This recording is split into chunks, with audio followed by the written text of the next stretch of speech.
Buenas tardes. Hoy vamos a hablar de quién califica para la visa U. Yo soy la abogada Mónica Lira Bravo, abogada de inmigración, experta reconocida por la barra del estado de Texas como especialista. Y voy a responder a sus preguntas o por favor manden sus preguntas en los comentarios. Pero hoy día vamos a hablar sobre quién puede calificar para la visa U. Entonces vamos a revisar. La visa U es una visa para personas que han sido víctimas de un delito y que han cooperado con la policía, con el gobierno, para que metan a la persona culpable en la cárcel, y paguen por sus cargos.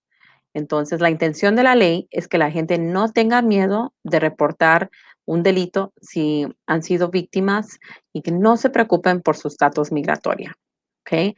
Entonces, mucha gente piensa que la visa U solo es para personas que han sido víctimas de posiblemente violencia doméstica, que sí, violencia doméstica sí es uno de los delitos por la que uno puede calificar para la visa U y la pareja que comete la violencia doméstica no tiene que tener papeles para que uno pueda calificar. Pero también hay otros delitos donde si uno ha sido víctima puede calificar para la visa U. Ok, so vamos a revisar un poco sobre los otros delitos que mucha gente no sabe. So, por ejemplo, si alguien ha sido una víctima de prostitución, puede calificar para la visa U.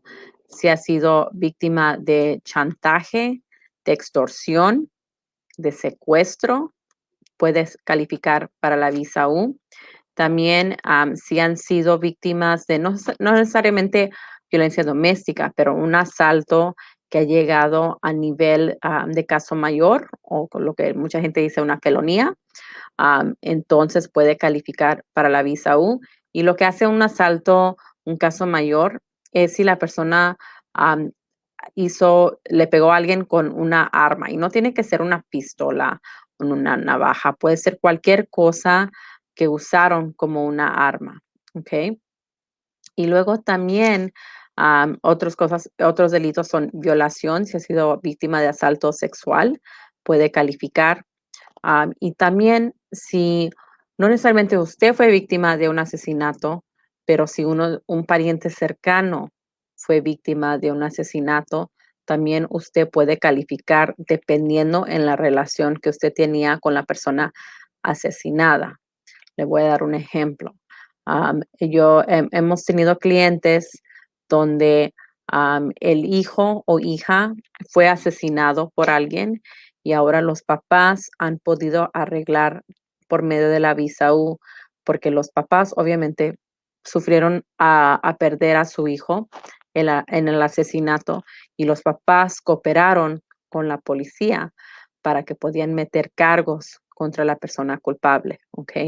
Esa es la segunda parte de la visa U. No solo es ser víctima del delito, pero de cooperar, o sea, dar información, no ocultar la identidad de la persona culpable. ¿Ok? Ah, Otra cosa con la visa U, mucha gente piensa, pues el delito ya tiene tiempo que pasó, ya no voy a calificar. Eso depende en qué ciudad vive uno, y depende en cómo funcionan los casos en esa ciudad. Por ejemplo, aquí en Dallas, la policía solo firma diciendo que cooperaste si el delito pasó en los últimos 6 meses, pero todavía hay otras opciones. Si digamos ya pasaron más de 6 meses del delito, pero sí se metieron cargos contra la persona culpable en la corte del condado de Dallas, entonces se puede pedir al fiscal que firme diciendo que la persona cooperó o, tal vez hasta el juez que llevó el caso contra la persona culpable. Eso es en Dallas. En otras ciudades, otros condados, en veces no hay tiempo límite para que ellos firmen. Todo depende de la situación de su caso. Entonces, no piensen que porque ya han pasado varios años, yo he hecho unos donde el caso ya tenía más de 5 años y la policía o el fiscal todavía firmó la certificación. Todo depende de dónde vive uno para ver si la policía estaría dispuesta a firmar la certificación, que ese es el siguiente paso, ¿verdad? So, primero es mostrar que fueron víctimas del delito, am, y como les dije, pues, son varios delitos que uno puede haber sido víctima. El segundo es mostrando que sí han cooperado con la policía, con el gobierno para la investigación criminal y luego ya que se puede mostrar que sí cooperaron, luego es demostrar cómo sufrieron a causa de ese delito. Y eso es muy sencillo, ¿verdad? Nomás es anotando su historia, escribiendo una carta, detallando lo que pasó con el delito y cómo les ha afectado. En muchos casos recomendamos que nuestros clientes vayan a hablar con una consejera, una terapista, para ver para que les pueda ayudar a hablar sobre cómo se sienten después del delito y también para poder documentar el caso, ¿ok? Entonces, esos son partes de la ley que uno en veces no sabe, que piensan, pues no, yo no más fui víctima de X, piensan que ya no van a calificar, pero sí hay varias maneras de que uno posiblemente puede calificar, ¿ok? Muy bien, so si tienen cualquier otra pregunta sobre la visa U, por favor, anótenlas aquí. Si no, tal vez también quería comentar sobre un poco sobre el permiso para arreglar papeles adentro de los Estados Unidos. Yo sé que mucho tiempo piensan los papás, pues ya tengo mi hijo con 21 años, ya quiero arreglar papeles. Y si el papá o mamá entró al país sin permiso, en muchos casos no pueden ya arreglar papeles porque tienen el mentado castigo de 10 años. Pero quiero recordarles que si tienen un hijo o esposo, esposa en el servicio militar, aunque sea, no tiene que ser activo, puede ser un pariente cercano que es veterano, o sea, que estuvo en el servicio militar y que ya tal vez se jubiló, todavía también puede calificar para pedir el permiso de Parole in Place, am, que viene a decir, que quiere decir que puede arreglar adentro del país sin tener que salir de los Estados Unidos. Lo más importante en esos casos nomás es mostrar la relación, mostrar que es un pariente cercano, y que están están o estuvieron en las Fuerzas Armadas y se puede pedir primero ese permiso para arreglar papeles adentro del país y luego la residencia, ¿ok? Y recuerden que aunque un hijo no puede pedir a un papá hasta los 21 años, si el hijo ya está en el servicio militar, ya se puede pedir el permiso para arreglar adentro del país a partir de, de los 18 años, ¿ok? So, hemos tenido clientes que piden el permiso para arreglar adentro del país cuando sus hijos am, todavía no tienen 21 años y y que es mejor, ¿verdad? Porque eso puede tardar como 6 meses o más para recibir una respuesta y ya en cuanto los hijos cumplan los 21 años, está listo el paquete para la residencia.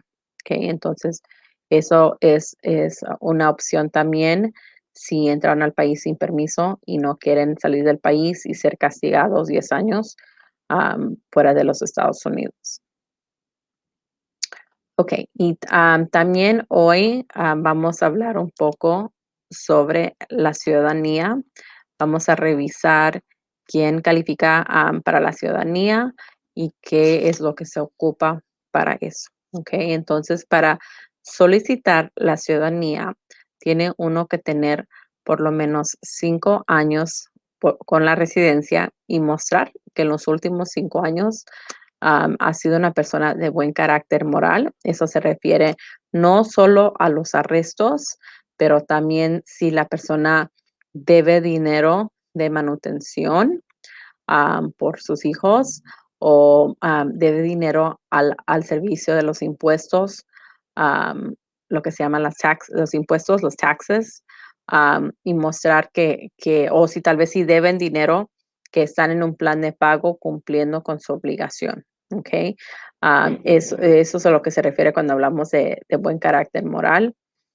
También, dependiendo en los años que tiene uno con la residencia, tiene que poder pasar un examen sobre la historia de los Estados Unidos, y poder manejar una conversación en inglés. ¿Ok? Entonces, son 100 preguntas que se deben de estudiar para la ciudadanía. El día del examen escogen 10 de esas 100, no sabemos cuáles o tienen que estudiar todas las 100. Y solo tiene que responder correctamente a 6 de esas 10 preguntas. Si no puede pasar el examen la primera vez, entonces toma otro examen 60 días después, 2 meses después. Y si la segunda vez no puede pasar el examen, entonces ahí es cuando le niegan el caso y tiene que pagar de nuevo. Al que le nieguen la ciudadanía, no quiere decir que pierde la residencia. Eso nomás quiere decir que no pasó el examen de la ciudadanía y ahora tiene que pagar para poder tomarlo de nuevo. ¿Ok? Ahorita estamos viendo que están llamando a las personas a la entrevista para la ciudadanía como en 7 meses, que es muy bueno porque hubo un tiempo cuando estaba tardando ya más de un año con todo lo de la pandemia, pero ya ha regresado a normal y regresamos a que sea menos del año, que es muy buenas noticias, o por lo menos es buenas noticias para la gente que ya está estudiando, ¿verdad? Si no has empezado a estudiar, tal vez quieres más tiempo, pero si 100 preguntas, yo pienso que es algo que uno sí puede aprender, aunque tal vez no ha estudiado mucho. Yo diría como la mitad de las preguntas son cosas que tal vez uno pues tiene ya un poquito de conocimiento, ¿verdad? Porque hacen preguntas sobre cómo se llama el presidente actual, el vicepresidente actual, el primer presidente de los Estados Unidos, que todos sabemos que era George Washington, ¿verdad? Y luego preguntas sobre días festivos, como cuando celebramos el Día de la Independencia. Y luego unos donde uno se tiene que aprender los nombres de las personas que están a la cabeza del gobierno y también fechas importantes para nuestro país, como cuando se firmó la Declaración de la Independencia y la Constitución. ¿Ok? Entonces, recuerden que si son 100 preguntas para estudiar, yo siempre les recomiendo a mis clientes que empiecen a estudiar de poquito a poquito. No traten de estudiar las 100 preguntas toda una vez. Empiecen con 10 preguntas y luego cada semana van a agregar 10 preguntas más, ya cuando las aprendieron las 10, ¿verdad? Apréndense 10 muy bien y luego ya en cuanto tengan esas 10, agregue 10 más y ahora estudien las 20 juntas y luego otras 10 más, 30, así de poquito a poquito estudian todas, ¿ok? Yo siempre les digo a mis clientes que me dicen, pues no, yo no fui muy buena en la escuela, no voy a poder grabarme todo esto. Les recuerdo de un cliente que yo tuve que no sabía leer o escribir, pero él quería hacerse ciudadano porque él quería pedir a su esposa. Y entonces él y su esposa estudiaban todos los días, su esposa le leía las preguntas a él para que él podía aprenderlas solo así. Y él pudo hacerlo y era un señor ya grande, no era nadie joven. Y siempre les digo a mis clientes, si él pudo hacerlo, ustedes lo pueden hacer. Nomás es de echarle ganas para aprender las preguntas, pero no piensen que es algo imposible, porque no es nada imposible. Ok, veo una pregunta aquí de Javier. Javier dice, 27 de agosto, obviamente metí la aplicación de mi mujer, pero me separé de mi mujer. Ella es ciudadana americana. ¿Qué probabilidades hay de que pueda arreglar? Porque después me volví a casar con otra ciudadana americana y también estamos dejados y fui deportado. Tiene como 25 años, firmé mi salida voluntaria. Ok, Javier, ahí me estás dando mucha información. Vamos a hablar un poquito sobre esto. Ok, la pregunta es que ya fuiste pedido, pero te separaste y, y luego te casaste de nuevo, pero también ya estás separado. Entonces, necesitaría saber pues, un poquito más detalles sobre tu matrimonio, pero vamos a empezar con lo que dijiste al fin, que firmaste una salida voluntaria hace 25 años. Hace 25 años, eso sería como en el año 96 aproximadamente, ¿verdad? Entonces, si eso pasó en el 96 o antes del año 97 y te regresaste, me imagino en ese tiempo y ya no has salido del país, todavía tienes posibilidades de arreglar, porque fue justo en el año 97 cuando la ley cambió y empezaron a castigar más a gente que entraba al país más de una vez o que fueron deportados y regresaron. Gente que entraba y salía sin permiso antes de abril del 97 no va a tener castigos, solo personas que lo han hecho después del abril del 97. Entonces, si tu salida voluntaria fue antes de esa fecha, eso no va a ser el problema. El problema suena como que no tienes a alguien que te pueda patrocinar. So, recuerden que para arreglar papeles en este país, en la mayoría de casos, tienes que tener a alguien que te pueda pedir, como un esposo, esposa, ciudadano residente, un esposo ciudadano residente, un papá ciudadano o residente o un hermano. ¿Ok? Entonces, dependiendo de la situación con tu ex esposa, si, si ya no estás con ella y tenemos que ver tal vez qué fue la razón por qué se dejó el matrimonio para ver si hay manera de arreglar ahí de una manera, de otra, si no hubo nada malo que pasó en el matrimonio y nomás fue por ya no entenderse, lo más seguro es que no vas a poder arreglar papeles por medio ya de ella, pero tal vez si tienes un hijo, ciudadano mayor de 21 años, tal vez de esa manera. Javier, no sé si eso te responde a la pregunta, pero obviamente sí necesito saber un poquito más detalles sobre el matrimonio. Sí te recomendaría que llamaras a la oficina para ver si tal vez en una consulta podemos investigar más su caso y ver si hay algo ahí por medio de cualquiera de tal vez de tu última esposa, si todavía hay manera de arreglar por medio de ella, ¿ok? So, llámanos al 214-390-6294. Y estoy haciendo consultas en persona, por teléfono y también por Zoom. Nomás cuando llamen y hagan la consulta, es importante que digan qué tipo de consulta quieren para poder estar preparados, ¿ok? So, Javier, dependiendo la razón por la que te separaste de tu esposa, am, posiblemente puedes arreglar. So, hay una ley que dice si alguien ha sufrido abuso en el matrimonio y no necesariamente tiene que ser abuso físico, puede ser abuso emocional, mental, psicológico. Si hubo cualquier tipo de abuso en el matrimonio, y se puede documentar, entonces puedes calificar para todavía arreglar papeles, aunque ya estás separado. No tienes que estar divorciado tampoco. Siempre y cuando están separados o hasta divorciados, posiblemente puedes arreglar papeles, pero necesitaría saber un poquito más de información sobre el matrimonio para ver qué se puede hacer. ¿Ok? Gracias, Javier, por la pregunta. Entonces, sí, regresando a hablando de la ciudadanía, también quería comentar para personas que tal vez arreglaron la residencia cuando sus hijos, cuando por medio de un papá, y tenían menos, si usted tenía menos de 18 años cuando arregló papeles por medio de un papá ciudadano o mamá ciudadano, es posible que ya sean ciudadanos americanos. Entonces, mucha gente no sabe, pero si arreglaste papeles por medio de un papá ciudadano cuando eras menor de edad, hay una gran posibilidad que ya eres un ciudadano americano. Y obviamente a mucha gente no lo sabe porque, digamos, cuando arreglan papeles, nadie te dice. Inmigración no te dice, o si arreglaste por el consulado, nadie en el consulado te avisó.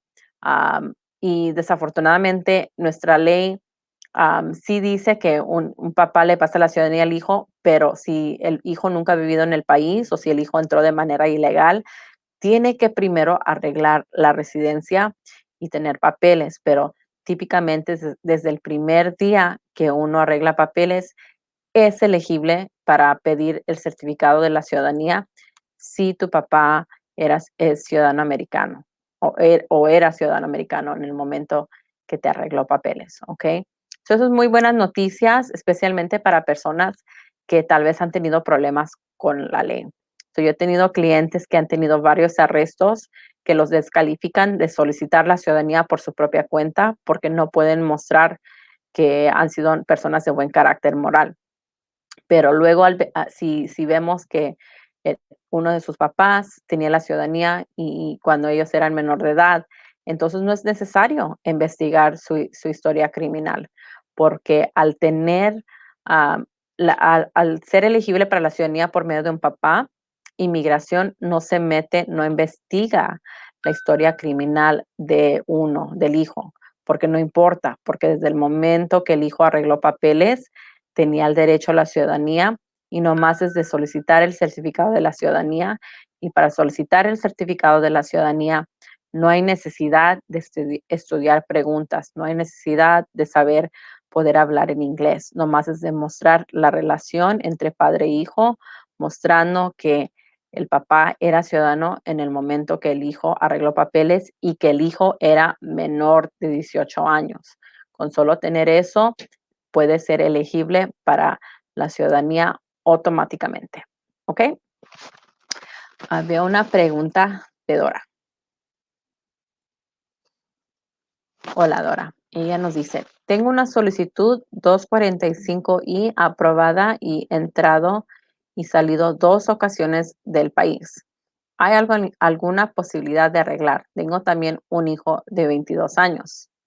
Ok, Dora. Si tienes una solicitud de 245I aprobada, eso quiere decir que calificas para arreglar adentro del país siempre y cuando solo tienes una entrada al país sin permiso y una estancia en el país ilegal a partir del 97. Ok, ahí es donde depende en qué año entraste a los Estados Unidos.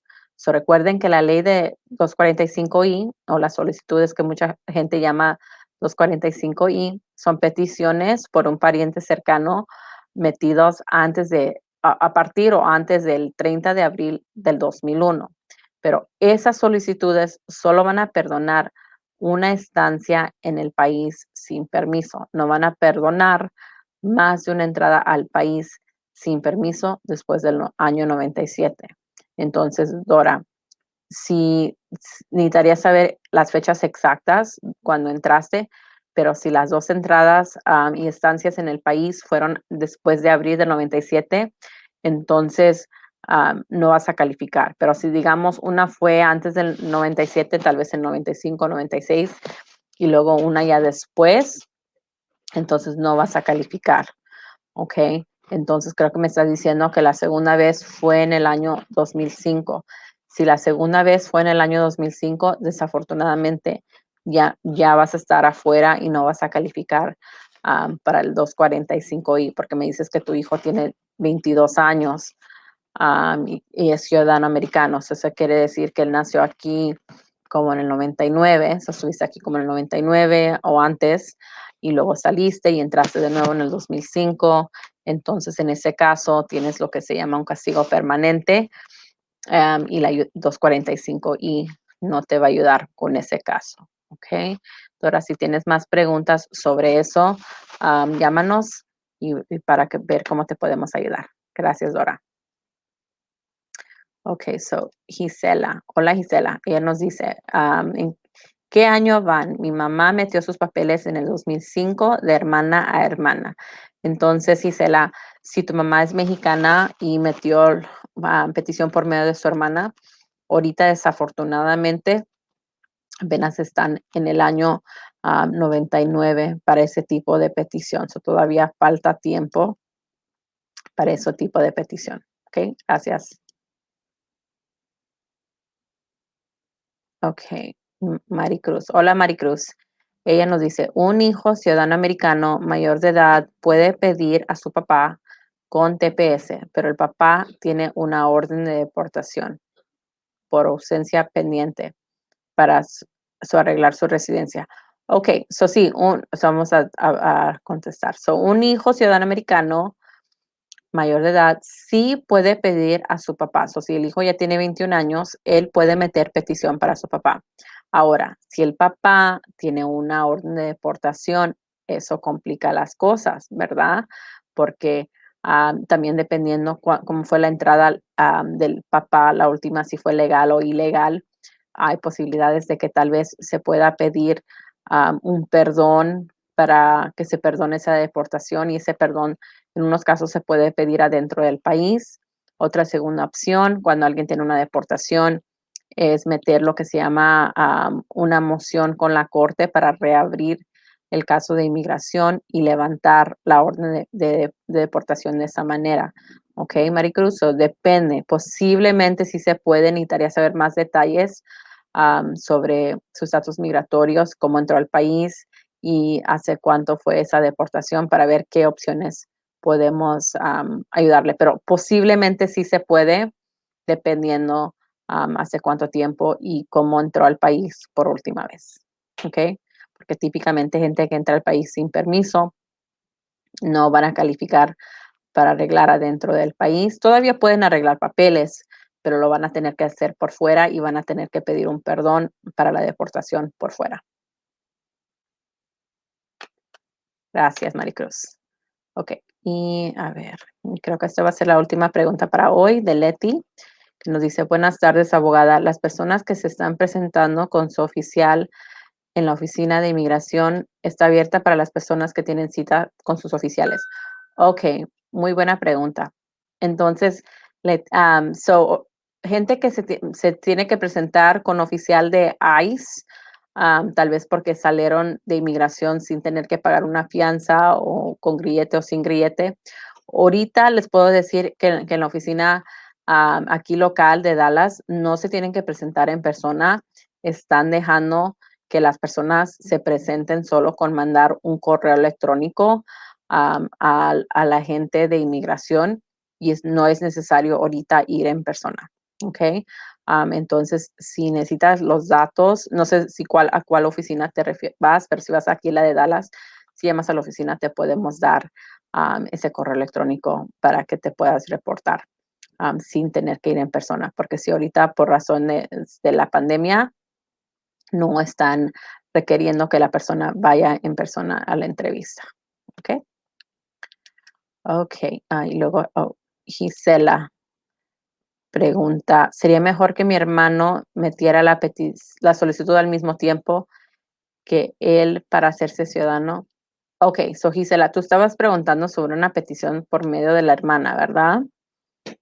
Entonces, ah, sí, una petición por un hijo ciudadano siempre va a moverse más rápida que por un hermano. Una petición de un hijo ciudadano para un papá se mueve mucho más rápido y luego dependiendo si tu mamá está fuera del país o adentro del país, puede que sea el trámite mucho más rápido. Eso sí, recomendaría y creo que suena como que tu hermano todavía no es ciudadano americano, pero sí, va a ser mucho más rápido si tu hermano, que si tal vez es residente todavía, solicita la ciudadanía y ya después de que el ciudadano americano pida a tu mamá, porque recuerden que un residente no puede pedir a los papás, solo a esposas y hijos solteros, ¿ok? Son muy bien, entonces eso es todo el tiempo que tenemos hoy. Gracias por acompañarnos y siempre estamos aquí cada semana, los lunes, a veces un poquito tarde, pero aquí estamos. Si tienen más preguntas o quieren una consulta, llámenos a la oficina y nos vemos después. Muchas gracias. Adiós.